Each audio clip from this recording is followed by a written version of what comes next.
জাতীয় কবির সমাধির পাশে ওসমান হাদির দাফন সম্পন্ন। বরিশালের ৬টি আসনে ভোটার বেড়েছে ১,৫৫,০০০। বরিশালে আধা ঘন্টা বৈদ্যুতিক খুঁটিতে ঝুলে থাকা লাইনম্যানকে জীবিত উদ্ধার। ঝালকাঠিতে ওসমান হাদির স্মরণে দোকানপাট বন্ধ ঘোষণা। বরিশালে ৪ ড্রেজার ও বাল্ক হেড জব্দ, আটক ৪। তালা লাগিয়ে বিএনপি নেতার বসতঘরে আগুন, ঘুমন্ত শিশুর মৃত্যু। জাতীয় শোক দিবসেও পিরোজপুর প্রযুক্তি বিশ্ববিদ্যালয়ে ওড়েনি জাতীয় পতাকা। বরিশাল শহীদ মিনারে হাদির গায়েবী জানাজার নামাজ আদায় করেন শিক্ষার্থীরা। আসসালামু আলাইকুম। বরিশাল নিউজ থেকে রাত ৯টার শীর্ষ সংবাদে আমি ফারহানা করিম তুলি। এতক্ষণ শুনলেন সংবাদ শিরোনাম, এখন বিস্তারিত।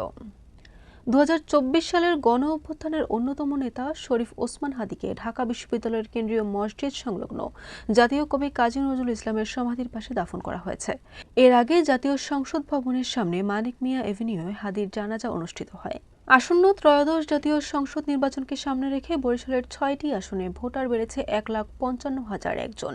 এর মধ্যে নারী ভোটার বেড়েছে ৭৭,৯৫৬ জন এবং পুরুষ ভোটার বেড়েছে ৭৭,০৩৫ জন।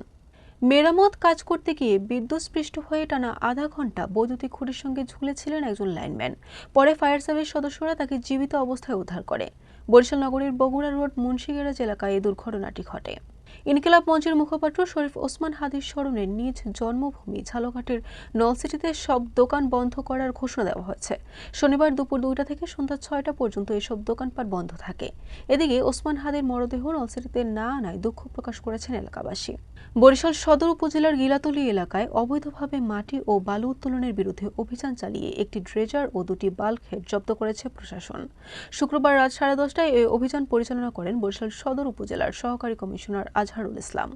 লক্ষ্মীপুরে দরজায় তালা লাগিয়ে বেলাল হোসেন নামে এক ব্যবসায়ী ও বিএনপি নেতার বসত ঘরের চারপাশে পেট্রোল ঢেলে আগুন দিয়েছে দুর্বৃত্তরা।